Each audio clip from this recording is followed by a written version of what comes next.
राजस्थान के उदयपुर से इन दिनों राजघराने के सड़कों पर उतरकर लड़ाई की खबरें आम हैं। संपत्ति विवाद के कारण चर्चा में आए मेवाड़ घराने को विश्व में सबसे प्राचीन राजवंश माना जाता है, लेकिन आखिर ये लड़ाई सड़क तक क्यों आई? आइए जानते हैं पूरा मामला क्या है। राजस्थान के उदयपुर का पूर्व मेवाड़ राजघराना इन दिनों सुर्खियों में है। महाराणा प्रताप के वंशजों में संपत्ति का विवाद चल रहा है। यह विवाद इतना बढ़ गया कि उदयपुर शहर के राजघराने के दो परिवारों के बीच सोमवार रात झड़प हुई। पूर्व राज परिवार के विवाद में कथित तौर पर भाजपा विधायक विश्वराज सिंह मेवाड़ के 77वें महाराणा के रूप में राज्याभिषेक के बाद शुरू हुआ। मेवाड़ घराने को विश्व में सबसे प्राचीन राजवंश माना जाता है। मेवाड़ के प्रसिद्ध विरासत की जिम्मेदारी निभाने वालों में बप्पा रावल। महाराणा प्रताप के कारण अभी भी चर्चा में आया मेवाड़ कभी एक स्वतंत्र राज्य हुआ करता था। मेवाड़ राजपुताना क्षेत्र में मौजूद था और बाद में मध्यकालीन भारत में एक प्रमुख शक्ति बन गया। राज्य की स्थापना शुरू में गुहिल राजवंश द्वारा की गई। उसके बाद सिसोदिया राजवंश ने शासन किया। 19वीं शताब्दी में रियासत बनने के बाद यह राज्य उदयपुर राज्य के रूप में जाना जाने लगा। बॉब रूपानी द्वारा लिखी गई किताब द हाउस ऑफ मेवाड़ के अनुसार मेवाड़ राज्य की स्थापना 568 ईस्वी में हुई थी। इस राजवंश की उत्पत्ति सूर्य देवता से मानी जाती है। वहीं 6वीं शताब्दी में महाराणा प्रताप की पदवी अस्तित्व में आई। 8वीं शताब्दी में बप्पा रावल के गुरु ने राज्य के शासन के प्रमुख नियम निर्धारित किए। बप्पा रावल मेवाड़ के संस्थापक पिताओं में से एक थे। 8वीं शताब्दी में ट्रस्टीशिप के रूप में राजा की अवधारणा का जन्म हुआ, जिसका मतलब है शासक मेवाड़ राज्य का प्रशासक दीवान के रूप में करेगा, न कि राजा के रूप में। इसके कारण मेवाड़ राज परिवार के उत्तराधिकारी प्रमुखों ने हमेशा भगवान शिव के एक स्वरूप की यानी कि एक लिंग नाथ जी के ट्रस्टी के रूप में पवित्र पद को पूरा किया, जिन्हें मेवाड़ का शासक माना जाता है। द हाउस ऑफ मेवाड़ पुस्तक में मेवाड़ घराने से जुड़े कई दिलचस्प तथ्य दिए गए। भारत की अधिकांश रियासतों के प्रमुखों को महाराज कहा जाता था, लेकिन मेवाड़ जैसे कुछ राज्यों के शासकों को महाराणा के रूप में संबोधित किया जाता है। मेवाड़ राजघराने के प्रमुख राजाओं की बात करें तो उनमें बप्पा रावल हैं। उन्होंने 728 ईस्वी से 764 ईस्वी तक मेवाड़ राज्य पर राज किया। इतिहास के अनुसार उन्हें गुहिल राजपूत वंश का संस्थापक माना जाता है। बप्पा रावल को भारत पर अरबों के आक्रमण को विफल करने का श्रेय दिया जाता है। इसके बाद अन्य प्रमुख नाम महाराणा कुंभा का है, जिनके शासनकाल के दौरान ही मेवाड़ उत्तरी भारत की सबसे शक्तिशाली राजनीतिक शक्तियों में से एक बन गया। उन्हें भारत में अपने समय का सबसे शक्तिशाली शासक माना जाता है। उन्होंने 1433 से 1468 इस राज्य को संभाला। मेवाड़ राजघराने से जुड़ा एक विख्यात नाम महाराणा प्रताप है। उनका जन्म महाराणा उदय सिंह और माता रानी जयवंता बाई के घर हुआ। उन्होंने 1572 से 1597 में इस राज्य की गद्दी संभाली। वे ऐसे शासक रहे जिन्होंने मुगल शासन के आगे कभी घुटने नहीं टेके। इसके लिए वे आज भी देश के सबसे प्रसिद्ध शासक हैं। 1597 में महाराणा प्रताप की मृत्यु के बाद कई राजाओं में मेवाड़ की शाही विरासत को आगे बढ़ाया। आधुनिक समय में मेवाड़ राजघराने को देखें तो आजादी से पहले महाराज कुमार भूपाल ने इसकी गद्दी संभाली थी। महाराज कुमार भूपाल सिंह 1930 ईस्वी में मेवाड़ की गद्दी पर बैठे। वहीं ब्रिटिश साम्राज्य से स्वतंत्रता के बाद महाराणा भूपाल सिंह ने 18 अप्रैल 1948 को तत्कालीन प्रधानमंत्री पंडित जवाहरलाल नेहरू की उपस्थिति में द दरबार हॉल, फतेह प्रकाश पैलेस, उदयपुर में आयोजित एक समारोह में अपने राज्य को राजस्थान संघ में विलय कर दिया। इसके बाद महाराणा को राजस्थान का महाराज प्रमुख नियुक्त किया गया। महाराज कुमार भूपाल सिंह की विरासत को बढ़ाने का काम भगवत सिंह मेवाड़ ने किया। कुमार भूपाल सिंह और उनकी पत्नी ने भगवत सिंह को गोद लिया। महाराणा भूपाल सिंह के निधन के बाद महाराणा कुमार भगवत सिंह 4 जुलाई 1955 ईस्वी को मेवाड़ की गद्दी पर बैठे। वह 1955 से लेकर 1971 तक रियासत उदयपुर या मेवाड़ के नाम मात्र शासक रहे। 1971 में भारत सरकार ने एक संविधान संशोधन करके सभी शाही उपाधियों को समाप्त कर दिया। इस तरह से भगवत सिंह मेवाड़ राजघराने के आखिरी महाराणा थे। 1971 में रियासतों के विशेषाधिकारों के खत्म होने के साथ संरक्षक के पद के लिए दोबारा बनाने की आवश्यकता पड़ी। अब भगवत सिंह के दो बेटे अरविंद और उनके बड़े भाई महेंद्र दोनों ही मेवाड़ के 76वें संरक्षक होने का दावा करते हैं। उनकी एक बहन योगेश्वरी है। पूर्व शाही परिवार के सदस्यों के बीच पिछले कुछ दशक से संपत्ति का विवाद चल रहा है।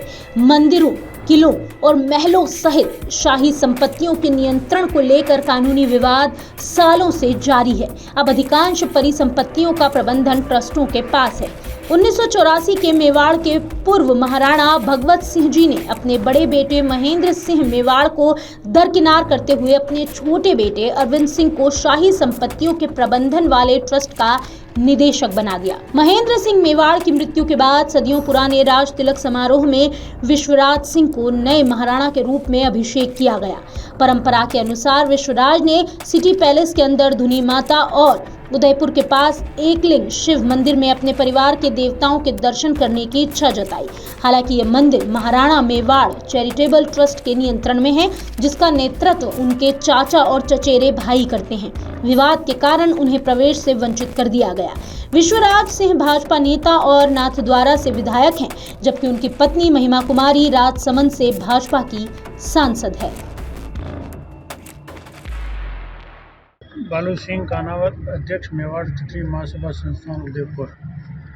अभी हम कलेक्टर साहब से मिले। कलेक्टर साहब को हमने ज्ञापन दिया कि महाराणा साहब का कल चित्तौड़ में कार्यक्रम जो राज तिलक वाला है वो हमारा जो संस्कार है उसके अनुसार आराम से हुआ है, और हम अब केवल उस पगड़ी दस्तूर के बाद में ये हमारा हमेशा का रिवाज रहा है कि धूनी पर दर्शन करें और उसके बाद में जो है एकलिंग जी दर्शन करने जाए, उसके बाद ही रंग दस्तूर का कार्यक्रम होता है। अब आधा कार्य तो हो गया कि राज तिलक हो गया, और यहाँ पर जो है इसका विवाद उत्पन्न हो गया या धूनी पे दर्शन, पैलेस में धूनी के दर्शन करने के लिए। तो हमें जानकारी मिली है कि रात को 1 बजे इस धूनी वाले क्षेत्र को कलेक्टर साहब ने धारा 145 के तहत जो है अधिकृत कर लिया है। तो हमने अभी इनको निवेदन यही किया है कि साहब हम कोई ज़्यादा कब्जा नहीं करना चाहते हैं, न कोई वहाँ जाकर के कोई उद्घन करना चाहते हैं। आप 5 आदमी को आप प्रशासन ले जा करके उनको दर्शन करवा दें ताकि ये रस्म जो है पूरी हो जाए। तो इसी तरह का हमने ज्ञापन उन्हें दिया है। हम लक्ष्यराज सिंह जी से भी मिलने का प्रयास कर रहे हैं, पर उनको भी हम समाज की तरफ से समझाने का प्रयास करेंगे कि साहब इसमें कोई जो सरकार का निर्णय होगा कब्जे का वो सरकार करेगी। ये केवल मात्र जो है कि दर्शन करवाने हैं, इसमें इतना तो क्या हो गया जो आपका खून का रिश्ता इतना तो खराब नहीं हो सकता। ये हम उनसे भी निवेदन करते हैं। आपको लगता है कि कल जिस तरह की स्थिति बनी उसके बाद में सिटी पैलेस प्रबंधन स्वीकृति देगा अंदर आने की? इसीलिए तो हम प्रशासन के पास आएंगे। भी प्रशासन ने अधिकृत कर लिया है जब धारा 145 के तहत, तो अब तो प्रॉपर्टी सरकार के पास है, और सरकार को जो है अब इसमें करवाने की कहाँ ज़रूरत है। अब लक्ष्यराज सिंह जी इससे ज़्यादा जो है वो करने की कहाँ ज़रूरत है। तो सरकार ने टाइम दिया है कल तक का जवाब के लिए? किसके जवाब के लिए? कि पैलेस प्रबंधन जो है 27 तारीख तक के 48 घंटे में जवाब देगा, उसके बाद कोई कार्रवाई आगे बढ़ेगी? उसको लंबा करने की क्या ज़रूरत है। ये संदेश का कार्यक्रम है। अगर प्रशासन, मैं कह रहा हूँ राज्य सरकार और मुख्यमंत्री जी इसमें इंटरवेन करें तो ये आराम से निपट सकता है कि भाई ये दर्शन करा के हम ले जा रहे हैं, हम वापस ला रहे हैं। अब इसमें कौन सा तुम्हारे पोजीशन का या कोर्ट का कौन सा उल्लंघन हो रहा है? आज विश्वराज सिंह जी ने जो इंटरव्यू दिया उसमें उन्होंने कहा कि धुनी दर्शन की परंपरा तो होती रहेगी जैसे व्यवस्था होगी, लेकिन पहले एकलिंग जी के दर्शन कर लें, क्योंकि दोनों परंपरा अलग अलग है। पहले एकलिंग जी का नहीं होता है, पहले धुनी का दर्शन होगा, और आज मंगलवार की वजह से एकलिंग जी के दर्शन नहीं हो सकते हैं। माहौल है अभी, और क्या धारा 144 लगे जाए सब? नहीं, अभी आप देखोगे पूरी तरह शहर में शांति बनी हुई है, और क्योंकि कल जो सभी जो पक्षों से बात हुई तो उनसे यही प्रशासन की तरफ से ये आग्रह किया गया था कि जो भी बात हो आपस में बैठ के सहमति बन के समझाइश करके समस्या का समाधान किया जाए। कोई भी पक्ष, दोनों पक्ष इस बात के लिए तो सहमत थे कि कानून व्यवस्था को हाथ में लेके हम कोई भी काम नहीं करेंगे, और मुझे पूरा विश्वास है क्योंकि दोनों पक्ष एक जिम्मेदार नागरिक हैं, जिम्मेदार पदों पर है सभी लोग, और उसके अतिरिक्त जो प्रशासन और पुलिस को व्यवस्था करनी है वो व्यवस्था कर रखी है। सामाजिक रूप से भी उनसे बातचीत की जा रही है। हमारे यहाँ के जो जनप्रतिनिधि हैं वो भी दोनों पक्षों से बातचीत किए हुए हैं, और इसके साथ में कानूनी रूप से जो भी कार्रवाई की जानी है, कल जो छोटी मोटी घटनाएं हुई हैं, उन घटनाओं पे कानून जो अपनी सख्त से सख्त कार्रवाई करेगा और कोई भी व्यक्ति अगर कानून अपने हाथ में लेने की क्योंकि कोशिश करेगा तो उस पर निश्चित रूप से कार्रवाई की जाएगी। धोनी को जो है वो सरकारी रिसीवरी में लिया गया है। रिसीवरी में लेने का मकसद ये होता है कि अगर कोई ऐसी जगह हो जहाँ विवाद हो, जहाँ पे कानून व्यवस्था बिगड़ सकती हो, किसी जान माल की हानि हो सकती है, तो उसको सीआरपीसी के तहत रिसीविंग में लिया जाता है। तो उसको रिसीविंग में लेने की जो आदेश जारी हो गया और आगे की कार्रवाई चल रही है।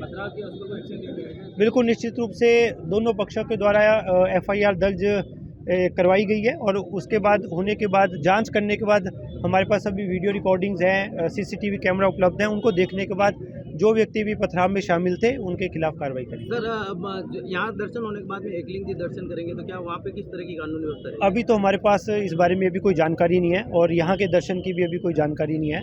हम तो भी निश्चित सभी अधिकारियों के साथ बैठ के एक आज किस प्रकार की रणनीति रहेगी और आज देखोगे कि यहाँ पे गेट बंद है, तो ये इस सब की जानकारी अभी मेरे पास नहीं है। क्या अपील करेंगे सर जनता से? मैं जनता से ये अपील करूँगा कि कानून हाथ में लेना किसी समस्या का समाधान नहीं है। हम लोग बैठे हुए हैं, बड़ी से बड़ी समस्या का समाधान बैठ के निकल सकता है। तो आप लोग थोड़ा सा धैर्य रखें और सोशल मीडिया की अफवाहों पर ध्यान नहीं दें। अगर आप ये वीडियो YouTube पर देख रहे हैं तो हमारे चैनल को सब्सक्राइब करें और बेल आइकन को दबाना ना भूलें। अगर आप Facebook पर ये वीडियो देख रहे हैं तो हमारे पेज को लाइक करें।